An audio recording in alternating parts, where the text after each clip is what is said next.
Bhaskaran SP cyber crime. இந்த FedEx courier நம்ம DGP உத்தரவுப்படி இந்த ஃபெடெக்ஸ் கொரியர் வந்து இப்போ ரொம்ப சீரியஸா இருக்கு. மக்கள்கிட்ட பீதியை அதிகமா உண்டு பண்ணுது. அது என்னன்னா ஃபெடெக்ஸ் ஒரு கொரியர் சர்வீஸ்.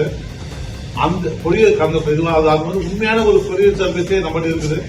பட் இருந்தாலும் ஒரு பேக்கா நாங்க தான் அந்த ஃபெடெக்ஸ் கொரியர் சர்வீஸ் பேசுறோம் சொல்லிட்டு தங்களை இன்ட்ரோடியூஸ் பண்ணிக்கிட்டு உங்களுக்கு பார்சல் வந்தா மாதிரி இல்ல நீங்க யாருக்கோ பார்சல் அனுப்புனா மாதிரி அது ஒரு இல்லீகல் பார்சல் என்று சொல்லிட்டு உங்களை முதல்ல ஒரு குற்றவாளியா உங்ககிட்ட காட்டி விட்டுட்டு அதுக்கப்புறம் உங்களுடைய ஐடி கார்டு, உங்களுடைய பேன் கார்டு, உங்களுடைய ஆதார் கார்டு தான் அதுல இருக்குதுன்னு சொல்லி உங்களை பயமுறுத்திட்டு உங்களை என்ன பண்றாங்க, நீங்க இப்ப போலீஸ்கிட்ட பேசுங்க, மும்பையோடைய இந்த அந்தாரி போலீஸ் அவங்க கிட்ட பேசுங்கன்னு சொல்லிட்டு உங்களை அவங்க கிட்ட கால் டைவர்ட் பண்ணி விடுற மாதிரி பண்றாங்க.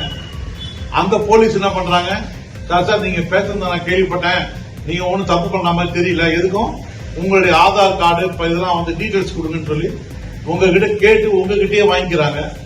அதுக்கப்புறம் சார் இதெல்லாம் ஒரே மாதிரி தான் இருக்குது, எனக்கு சந்தேகமா இருக்கு, நான் ஆர்பிஐ கிட்ட அனுப்புறேன் இல்ல சிபிஐ கிட்ட அனுப்புறேன் சொல்லி அங்கேயிருந்து ஒரு கால் டைவர்ட் பண்ணி அவங்கள ஸ்கைப் மூலியமா உங்களை பேச வைக்கிறாங்க. அதுக்கப்புறமா சரி இந்த குற்றத்திலிருந்து உங்களை தப்பிக்க வைக்கிறதுக்கு ஏதாவது பணம் கொடுக்குறீங்களா, ஏன்னா உங்ககிட்ட இருக்கிற அக்கௌண்ட் எல்லா பேலன்ஸ் தெரிஞ்சுக்கிறாங்க.